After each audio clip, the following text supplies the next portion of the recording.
자, 우리 오늘 성경 말씀은 디모데후서 4장 9절로 18절 말씀입니다. 디모데가 4장 22절까지인데 오늘 디모데후서 강의 마지막 시간, 11번째 시간인데 디모데후서 4장 9절로 18절 말씀입니다. 4장 9절로 18절 말씀 신약성경 347쪽에 있습니다. 제가 한 절, 여러분들이 한 절 번갈아 읽도록 하겠습니다. 너는 어서 속히 내게로 오라. 대만은 이 세상을 사랑하여 나를 버리고 데살로니가로 갔고, 그레스게는 갈라디아로, 디도는 달마디아로 갔고, 누가만 나와 함께 있느니라. 내가 올 때에 마가를 데리고 오라. 그가 나의 일에 유익하니라. 두기고는 에베소로 보내었노라. 내가 올 때에 내가 드로와 가보의 집에 둔 겉옷을 가지고 오고, 또 책은 특별히 가죽 종이에 쓴 것을 가져오라. 구리 세공업자 알렉산더가 내게 해를 많이 입혔음에 주께서 그 행한 대로 그에게 갚으시리니, 너도 그를 주의하라. 그가 우리 말을 심히 대적하였느니라. 내가 처음 변명할 때에 나와 함께한 자가 하나도 없고 다 나를 버렸으나 그들에게 허물을 돌리지 않기를 원하노라. 주께서 내 곁에 서서 나에게 힘을 주심은 나로 말미암아 선포된 말씀이 온전히 전파되어 모든 이방인이 듣게 하려 하심이니 내가 사자의 입에서 건짐을 받았느니라. 주께서 나를 모든 악한 일에서 건져내시고 또 그의 천국에 들어가도록 구원하시리니 그에게 영광이 세세 무궁토록 있을지어다. 아멘. 아멘. 오늘은 동력의 기쁨을 누리라, 이런 제목입니다. 우리 다 같이 동력의 기쁨을 누리자. 동력의 기쁨을 누리자. 동력하는 기쁨을 누리라, 이런 말씀이죠. 바울 사도가 이제 디모데후서라고 하는 이 바울 서신 13편의 신학 성경에 실려 있는 서신 중에서 마지막 서신 편지라고 했죠. 고난을 복음을 위해서 고난을 받으라, 이런 주제로 쭉 지금 말씀을 이어오다가 오늘이 이제 마지막 끝인사입니다. 끝인사. 교리도 없고 오늘은 특별한 내용이 이게 어려운 교리라든가 이런 말씀이 아니라 그동안 만났던, 그가 복음을 전하면서 만났던, 예수를 만난 이후에 만났던 사람들에 대해서 이런저런 이야기를 하고 있죠. 뒷담화를 하는 것이 아니라 이런 사람은 이래서 좋았고 저런 사람은 저래서 좋았고, 또 그렇지만 이런 사람은 경계를 해야 되고, 왜냐하면 젊은 디모데가 에베소 교회를 치료하다 보면 경험이 부족하다 보니까 어떻게 사람들의 반응에 대해서 어떻게 휘둘리지 않도록 잘 그렇게 하나님의 뜻을 분별하도록 지금 주의도 주고 어찌 보면 권면도 해주고, 그러면서 이제 사사로운 부탁을 하는 그런 내용이 오늘 말씀이죠. 바울 사도는 수많은 고난과 박해를 받으면서 정말 주님을 뜨겁게 만났기 때문에 그가 가는 길에 복음을 전할 때는 대충 미지근하게 전한 적이 한 번도 없습니다. 짧은 시간에, 특별히 우리가 아침에 보는 데살로니가 교회라고 하는 데는 굉장히 한 3주간 짧은 기간 동안에 복음을 전했습니다. 보통 보면 교회를 세우려고 그러면 몇 달은 있어야 되는데 유대인들이 아주 무리를 지어서 선동을 해서 아주 쫓아와서 괴롭히니까 야반도주하다시피 베레아로 도망을 갔는데, 그때 세운 교회가 데살로니가 교회였죠. 그런 교회, 그렇게 고난과 박해를 받으면서도 그가 복음을 확실하게 전했기 때문에 그 짧은 기간 전했음에도 불구하고 교인들이 믿음에 아주 굳건히 서고 있는 모습, 그래서 소문이 그 주변 지역까지 났다는 그런 말씀이 데살로니가 전서에 있잖아요. 이처럼 바울은 하나님을 뜨겁게 만났기 때문에, 확실하게 하나님을 만났기 때문에 전할 때도 분명한 어조로 대충 어무인 것 같다가 아니고 이다, 이렇게 단언적으로 이렇게 주님을 증거했죠. 그러다 보니까 더 또 고통과 고난이 찾아오는 겁니다. 주님을 그 고난 가운데 뜨겁게 만났지만 그렇게 강하게 전하다 보니까 반발심에 의해서 때로는 핍박을 굉장히 많이 받았고, 특별히 동족인 유대인들로부터 아주 핍박을 많이 받았습니다. 그런 바울이 이제 마지막 인사를 하고 있는 거죠. 오늘 말씀은 바울 사도가 디모데에게 이렇게 사사로운 부탁과 겸해서 만났던 사람들 이야기를 하고 있죠. 지금까지 수많은 사람을 만났지만 기억에 남는 사람이 있다는 거죠. 기억에 꼭 좋은 기억 말고 좋지 않은 기억으로도 남는 사람이 있다는 것입니다. 뿐만 아니라 계속해서 지금 만났던 사람들뿐만 아니라 앞으로도 함께 하고 싶은 사람이 있다, 이렇게 이야기를 하는 거죠. 우리들도 마찬가지죠. 우리들도 살아오면서 정말 감사해서 늘 기억에 남는 사람이 있죠. 지금까지도 기억에 남는 사람이 있는가 하면 그 사람으로 엄청 상처를 받아서 지금도 그 상처에서 헤어나오기가 쉽지 않은, 그래서 고통 가운데 있는 사람이 있다는 겁니다. 어떤 사람을 만나는가, 이런 사람 저런 사람을 만나지만 그 사람들이 나에게 어떤 영향을 미쳤는지, 나의 삶에 완전히 그냥 전환점이 되었는지, 아니면 내가 젊은 기간 동안 큰 고통을 준 사람인지, 어떤 사람인지 우리가 알 수 없지만 바울 사도에게도 이런 사람들이 많이 있었다는 것입니다. 바울 사도가 만났던 한 사람 한 사람을 보면서 우리가 어떻게 살아야 하는지, 또 그것을 통해서 우리에게 어떤 의미가 있는지 오늘 되새기는 자리라는 거죠. 내가 몸담고 있는 공동체를 비롯해서 우리가 삶의 자리에서 정말 다른 사람에게 선하게 좋게 기억되는 저와 여러분 되시기를 주님의 이름으로 축원합니다. 바울 사도는 복음을 위해서 인생의 전부를 걸었던 사람입니다. 그렇기 때문에 오늘 본문 말씀에서 이렇게 이름을 올리는 사람은 복음과 관련해요 어쨌든 만났던 사람이죠. 그가 복음을 몰랐을 때, 그렇게 스데반을 죽이는 그 현장에 있었을 때처럼 아니 유대교에 몰입해서 이 그리스도인들을 잡아서 아주 박해를 하고 죽이기도 하고 그런 그 때의 일을 전혀 세상하는 것이 아니라 그 이후에 그가 변화된 삶을 살았을 때 만났던 그 사람들 한 사람 한 사람들을 거명하면서 우리들에게 이런 점이 과연 우리가 어디에 속하는가, 내가 정말 바울이 지적하는 바울이 봤을 때 그렇게 도망간 사람, 예수님을 뿌리치고 도망간 사람들에 속하는지, 아니면 지금도 바울 곁에서 홀로 앉아서 이렇게 돌봐주는 누가처럼 그런 삶을 살고 있는지 우리를 뒤돌아보라는 것입니다. 먼저 거명한 사람 중에 가장 먼저 나오는 사람이 바울 사도를 버리고 떠난 경우죠. 10절 말씀에 그런 말씀이 나오죠. 10절 말씀에 데마라고 하는 사람은 이 세상을 사랑하여 나를 버리고 데살로니가로 갔고, 그 뒤에 나오는 디도라든가 딴 사람들은 버리고 간 것이 아니고 그냥 떠난 이야기만 있는데, 특별히 데마는 이 세상을 사랑하여 나를 버리고 갔다, 이렇게 말을 합니다. 이 데마가 다른 데는 나오지 않고 구체적으로 어떤 사람인지는 전혀 알 수 없지만 어쨌든 맨 처음에는 바울의 동력자로 같이 일을 하다가 그 다음에 세상을 사랑해서 나를 버리고 갔다, 그 사실만 한 줄로 나와 있죠. 이렇게 세상을 사랑하면 결국은 하나님을 등지게 되어 있는 게 당연한 이치 같아요. 데마가 이 세상을 사랑했다는 말은 하나님보다 이 세상을 사랑했다, 이런 뜻이죠. 그래서 예수님께서는 우리가 물질과 하나님을 동시에 섬길 수 없다, 이런 말씀을 하셨잖아요. 이 세상을 사랑해서, 세상을 그만큼 사랑해서 세상이 얼마나 보기가 좋은지 알 수 없습니다. 그렇죠? 우리가 세상은 마치 독버섯 같아서 독버섯을 제가 한번 찾아보니까, 그림을 보니까 독버섯은 굉장히 화려합니다. 어느 하나 유혹할 수는 아주 소위 말해서 못생긴 독버섯 하나도 없고 색깔이 화려하든지 아니면 모양이 예쁘든지 그렇게 아주 유혹을 할 수 있는 그런 아주 모양인데, 세상이 그렇다는 거예요. 세상이 정말 화려해 보이지만 막상 그 안으로 들어가 보면 만족이 없다는 겁니다. 근본적인 만족이 없죠. 잠깐의 만족은 있을지언정 근본적인 우리의 욕구를, 우리의 영적인 욕구를 채워주지 못하는데, 그래도 세상을 사랑하면 그렇게 떠나게 된다는 겁니다. 구원받을 기회를 스스로 박차고 나가게 되기 때문에 답이 없는 사람이 되는 거죠. 이 세상에 가장 답이 없는 사람이 세상을 박차고 세상 속으로 들어가는 사람이 답이 없는 것이에요.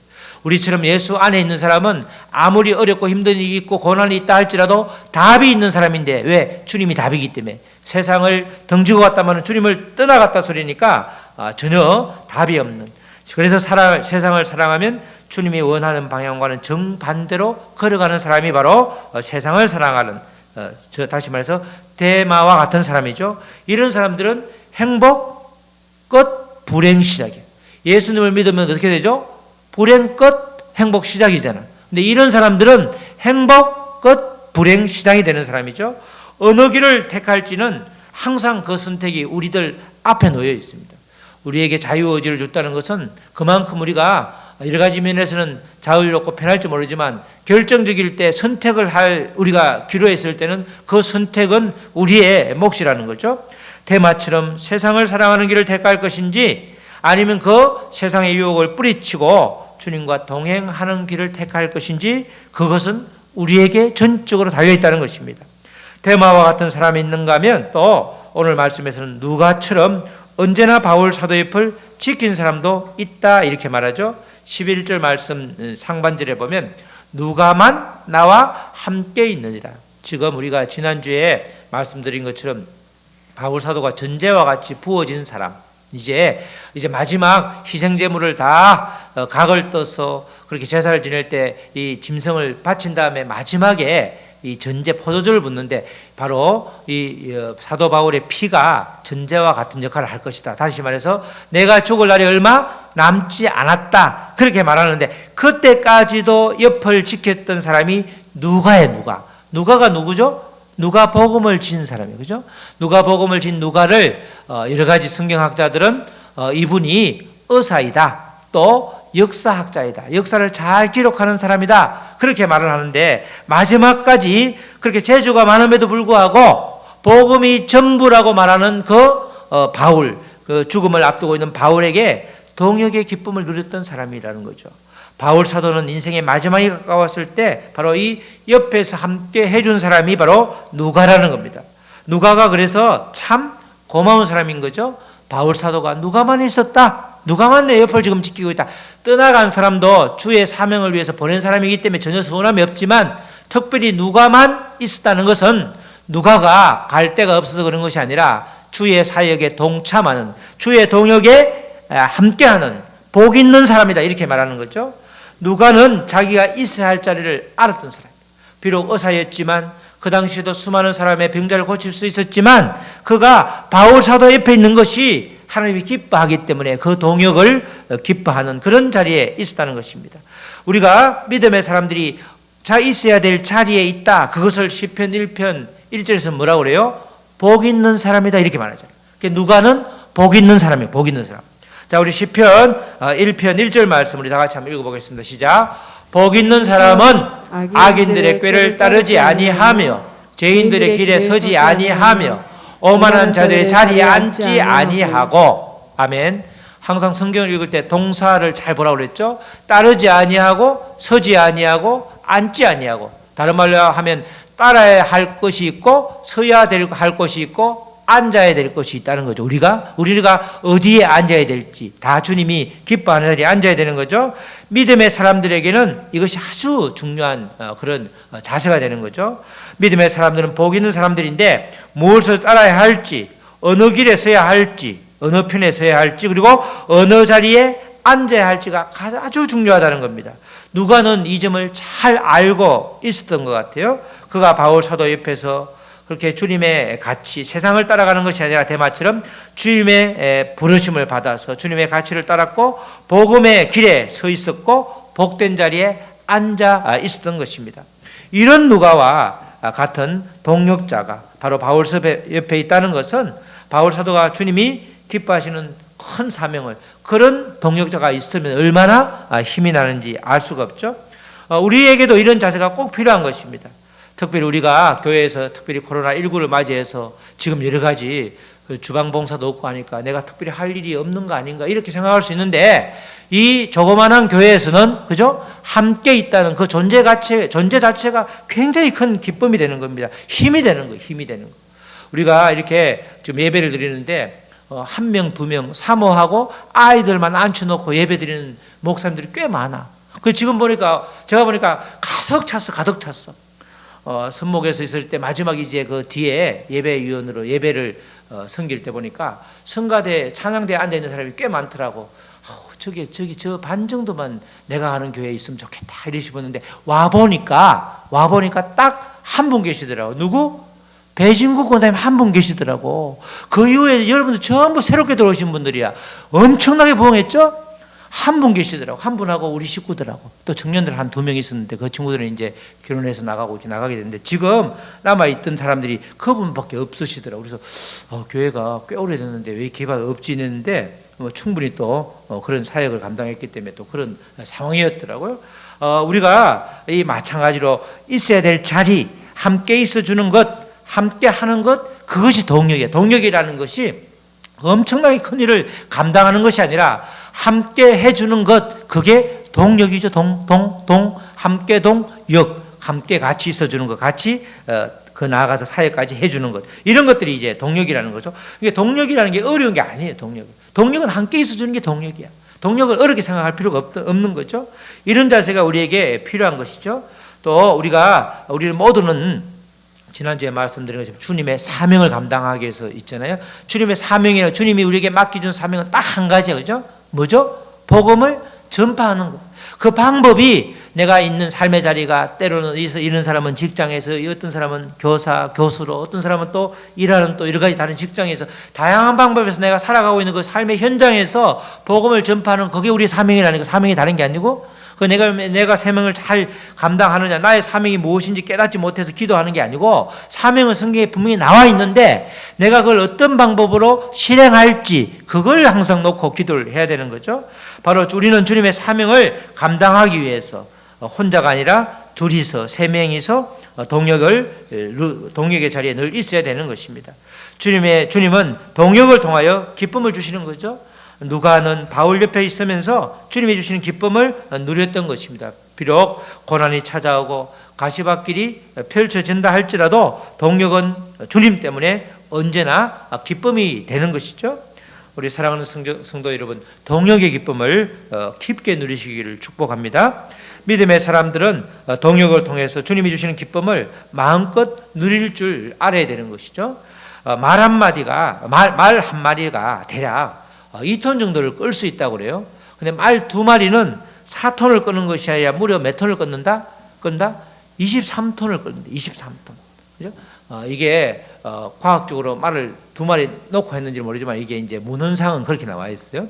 한 마리가 2톤을 끄는데 2마리는 4톤, 5톤, 6톤만 끌어도 잘하는 거잖아. 23톤을 끈다는 거예요. 다른 말로 하면 주의 일을 한 사람이 해도 좋지만 2사람, 3사람이 한다고 그러면 그만큼 내 일이 23분의 2로 12분의 1로 줄어들든지 아니면 훨씬 가볍든지 아니면 훨씬 더 주님이 기뻐하는 많은 사람들을 전도하고 사역을 감당할 수 있다, 이런 뜻이 되는 거죠. 그래서 우리가 동역의 자리에 있는 것이 주님 보시기에도 아주 기쁘고 우리도 기쁨이 되는 것입니다. 이어서 이 사도 바울은 디모데에게 로마로 면회할 때 한 사람을 데려오라고 그러죠. 누구를 데려오라고 그래요? 11절 하반절에 너가 올 때에 마가를 데리고 오라. 그가 나의 일에 유익하니라. 이 마가는 마가에 대해서는 우리가 할 이야기가 많죠. 마가가 어디에서 나오죠? 마가가 누구죠? 마가가 다른 이름으로 마가 요한이에요. 요한. 바나바, 키프로스에 있는 구브로에 있었던, 구브로가 고향인 바나바의 누이의 아들. 그러니까 그걸 뭐래요? 그것을 왜 우리가 생질 또는 생질이라고 생질? 그죠? 외삼촌과 조카 관계죠? 그런 관계. 이 바나바가 사역을 할 때에 안디옥 교회가 먼저 만들어지고 나서 바나바를 파송을 했는데 바나바가 가보니까 교회는 굉장히 커지는데 말씀이 없는 거야. 그래서 그 근처에 10년 동안 조용히 있었던 그 바울을 찾아가서 다소에 있던 바울에게 아주 겸손하게 바울 나랑 같이 좀 더 사역하는 게 어때요? 해서 이제 데리고 왔는데 그 당시에 바나바는 그 교회 안디옥 교회 담임 목사였고 바울은 굉장히 말자로 이제는 전혀 이름도 없던 그런 사람이었는데 그때 이제 두 사람을 특별히 담임 목사하고 제일 늦게 오신 분을 두 사람을 뽑아서 이 선교사로 보내잖아요. 그때 보낼 때에 이제 마가를 데리고 가죠. 마가를 데리고 가는데 이 바나바가 내 조카 마가가 있으니까 한번 같이 가자 했는데 마가가 가다가 마가가 굉장히 부잣집 애잖아요. 아들이잖아요. 마가가 원래가 우리가 또 마가가 또 나오죠. 마가의 뭐라고 그래요? 마가 다락방. 마가 다락방이 가보면 이스라엘 예루살렘에서 굉장히 높은 지대에 있어요. 이스라엘에서는 높은 지대에 있는 집이 굉장히 권세가고 부잣집이야. 왜냐하면 갑작스럽게 비가 내리기 때문에 이 산 밑에 있으면 물에 확 써내려갈 수 있기 때문에 저 산 꼭대기에 있는 게 가장 부잣집인데 이 마가다락방이 무려 제사장들이 있는 그보다 더 높은 위치에 있더라고. 그래서 마가다락방에서 기도를 했을 때 함부로 이 군대가 세력들이 잡아로 못 간 게 그만큼 그 마가다락방의 주인 마가의 바나바의 누이네 집이 부잣집인데 거기에 살다 보니까 이 험한 일을 별로 안 해봤죠. 그래서 이제 1차 선교 여행을 가다가 키프로스 구브로는 자기 외갓집이 있는 동네니까 그거 갔다가 거기서 이제 이 이베리아 반도로 올라가게 되는데 그때 이야기가 나오죠. 사도행전 13장 13절에 갔다가 돌아오는 이야기가 나오죠. 사도행전 13장 13절 바울과 및 동행하는 사람들이 바보에서 배 타고 밤빌리아에 있는 버가에 이르니 바보라는 게 구브로 키프로스 자기 외갓집이 있는 그 외갓집 섬에 있는 지명이죠. 바보에서 배를 타고 지금 우리 터키 이베리아 반도에 있는 밤빌리아 이아는 지역을 말하는 거 그랬죠. 이아 뭐 경기도, 경상도, 전라도 이런 지역을 말하는 건데 밤빌리아에 있는 버가에 이르니 요한은 그들에게 떠나 그다음에 버가를 지나 가지고 이제 그때는 안디옥이라는 마을이 여러 개 있었는데 그때 이제 안디옥으로 가고 다른 안디옥으로 좀 넘어가는 길이었죠. 그래서 그때 여기서 중도에 비시디아 안디옥이라고 하는 데는 큰 산맥이 있는데 그리 넘어가지 않고 중간에 예루살렘으로 돌아간 거야. 선교 현장에서 어떤 일인지 몰라도 중간에 그냥 도태돼 가지고 도망간 거라니까. 그러니까 지금 이것 때문에 이제 나중에 분란이 일어나는 거죠. 이래서 이렇게 1차 여행 중도에 나오게 되니까 그 다음에 이제 2차에 갈 때 또 바나바가 자기 조카를 데리고 가자니까 바울하고 바나바가 온 성도들이 보는 앞에서 대판 싸운 거야.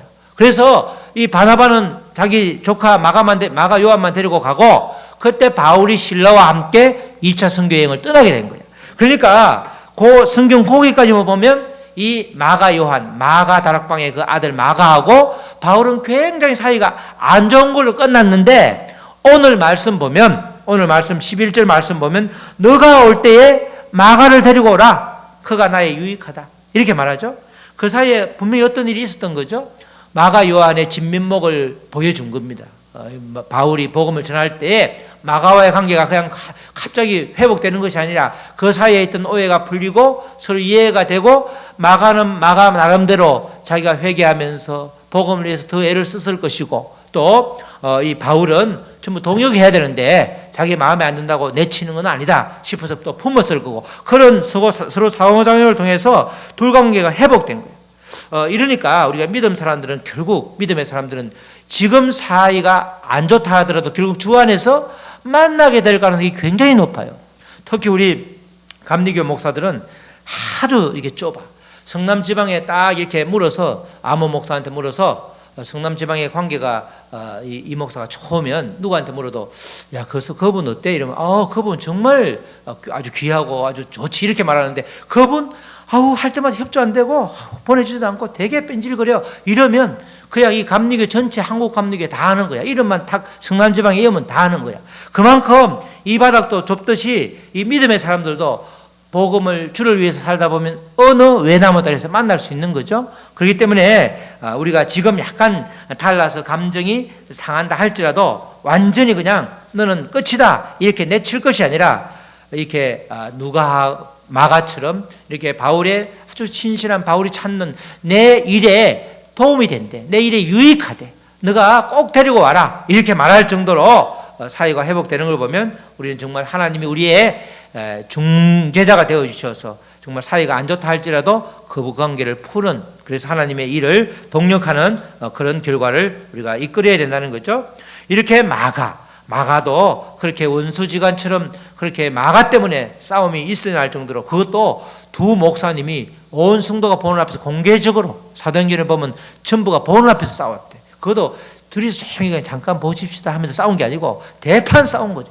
그럴 정도로 사이가 안 좋았음에도 불구하고 이렇게 오라는 것은 그 사이에 엄청난 서로 복음을 위해서 힘을 합치는 역사가 있었고 또 오해가 풀어졌다는 거죠. 그런 또 마가처럼 우리가 주님의 사역에 꼭 필요한 사람이 되어야 된다는 것입니다.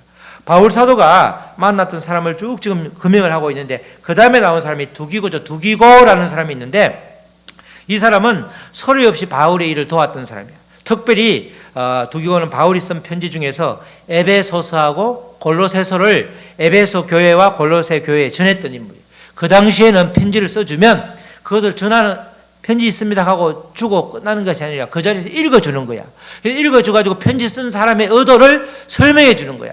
왜냐하면 우리가 앉아서 이야기를 한 2시간 할 걸 편지에서 10분, 20분 동안 딱 요약해서 쓰면 앞뒤 말이 뭔 말인지 왜 이런 말이 나오는지 모르니까 도대체 그게 뭔 말입니까? 물으면 잘 대답을 해줘야 되니까 두기고는 바울의 마음을 잘 헤아리고 있어야 돼. 그래가지고 이제 그가 에베소 교회, 골로새 교회에 가가지고 그냥 바울이 쓴 편지를 잘 읽어주고 또 해당 교회에 권면할 거는 권면하고 그들의 질문을 잘 받아줘서 그 완전히 편지에 대한 궁금증이 충분히 해소될 정도로 그 역할을 감당했죠.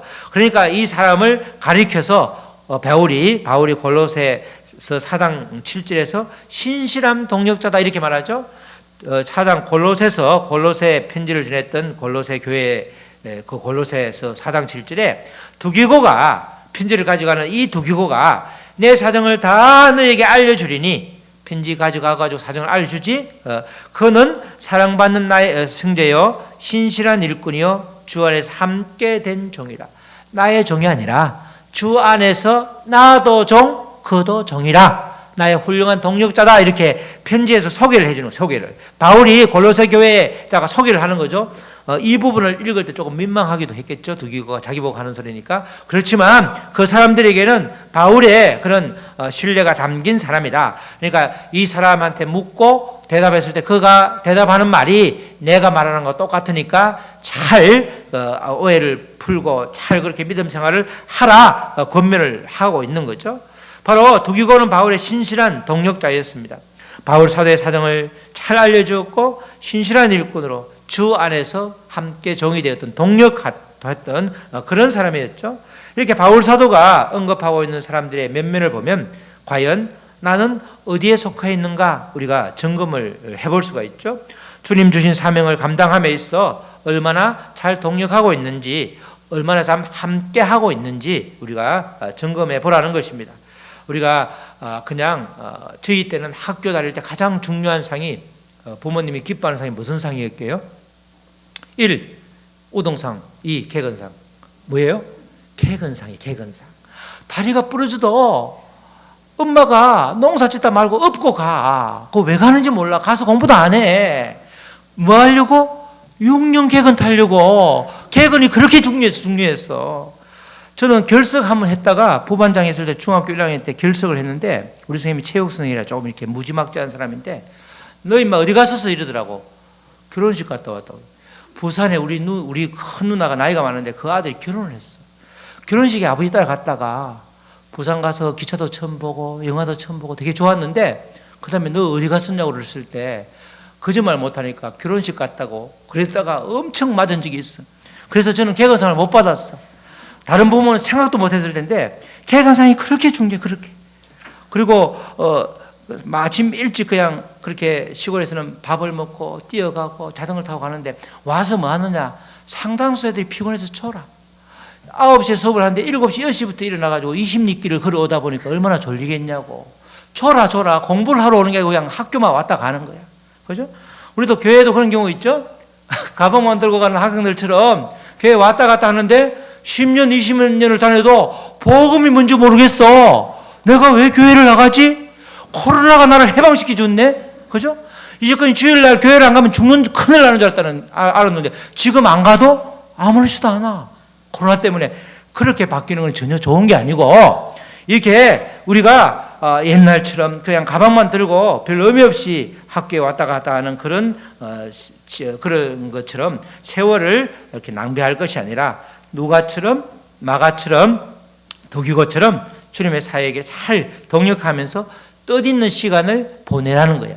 오늘 마지막 말씀을 쭉 그냥 권고를 하다가 마지막에 따뜻하게 지면에 얼마나 쓰고 싶은 사람이 많았겠냐고 대표적인 사람 몇 사람을 쓰면서 일러줬는데 바울의 동역자가 중요한 것이 아니라 내가 이 중에 어디에 속해야 되는가? 나는 지금껏 어떤 동역자로 살았는가? 그것을 점검하라는 거예요. 점검하라는 거예요. 이 성경 말씀은 다 지금 나에게 주는 말씀이 때 의미가 있는 거지. 그냥 그 바울의 역사, 바울의 일생을 리바이벌 하는 것은 아무 우리에게 의미가 없는 거죠. 동력의 기쁨이 되는 사람. 이런 사람이 있는가 하면 14절, 15절에서는 특별히 주의해야 될 만남도 있다는 것입니다. 14절, 15절에 이런 말씀이 있죠. 구리 세공업자 알렉산더가 있는데 그가 나에게 해를 많이 입혔음에 주께서 그 행한 대로 그에게 갚으시리다. 나에게 해를 많이 입혔는데 지금 바울의 태도가 나오죠. 자세가 나오죠. 내가 가서 원수를 갚는 것이 아니라 주께서 친히 갚으실 거다. 너도 그를 주의해라. 지금 살아있는 거야. 이가 활동을 열심히 하고 있는 거야. 너도 그를 주의해라. 그가 우리 말을 심히 대적하였느니라. 복음을 전하는데 그걸 회방을 하고 여러 가지 복음 사역에 굉장히 지장이 있던 친구인데 지금 시퍼렇게 살아서 움직이고 있으니까 너도 그를 주의해라. 지혜롭게 잘 대하라는 거야. 만날 때 이런 분이구나. 나름대로 바울이 말해주니까 선입견을 보통 사람은 가지면 안 되는데 바울이 겪었던 그런 여러 가지 깊은 뜻에서 말을 해주니까 그렇게 이런 사람들은 주의하라 이렇게 말하는 거죠. 복음 사역을 할 때 해가 되는 사람들도 있더라는 것입니다. 해를 많이 입힌 자들은 주님께서 갚아지기 때문에 스스로 갚으려고 시간 낭비를 하지 말고 대신에 그런 사람들은 피하는 것이 좋다 이렇게 말하죠. 우리가 신천지나 하나님의 사람, 하나님의 교회나 이런 분들 이렇게 막 덜먹이면서 증거를 대면서 자꾸 몇 가지 성경을 편집해서 이야기를 하다 보면 웬만한 교회는 다 할 말이 없었죠.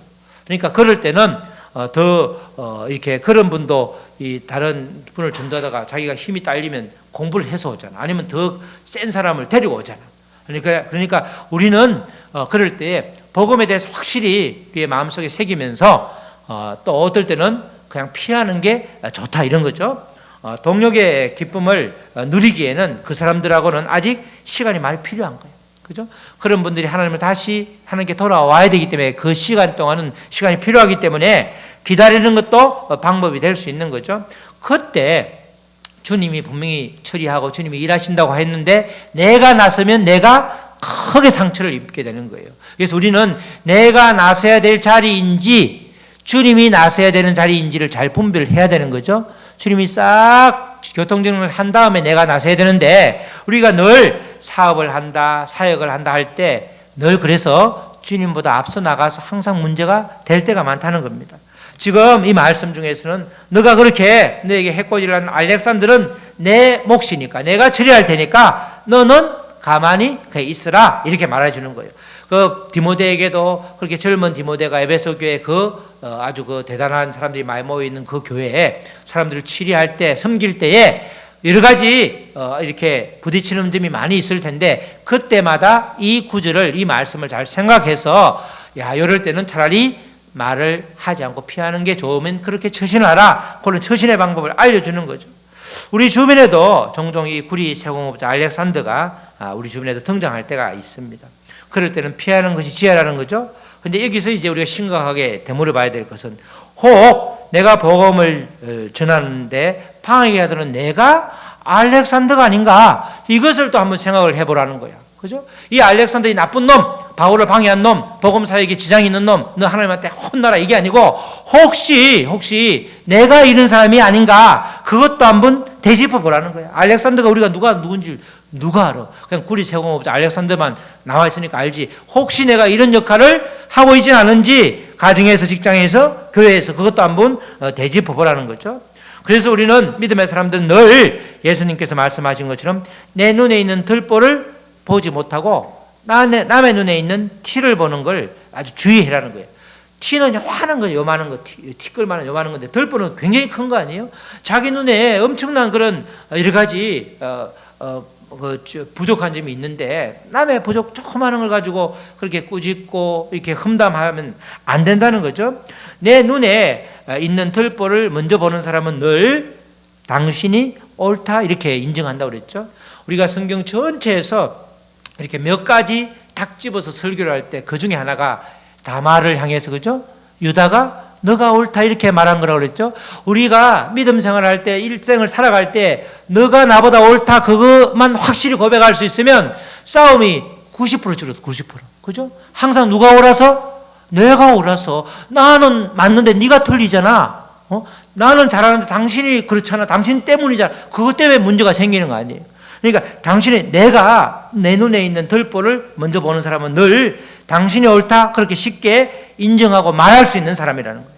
그러나 내 눈에 있는 들보를 보지 못하는 사람은 나는 옳고 너는 틀렸다 그렇게 말하기 때문에 싸움이 된다는 거예요.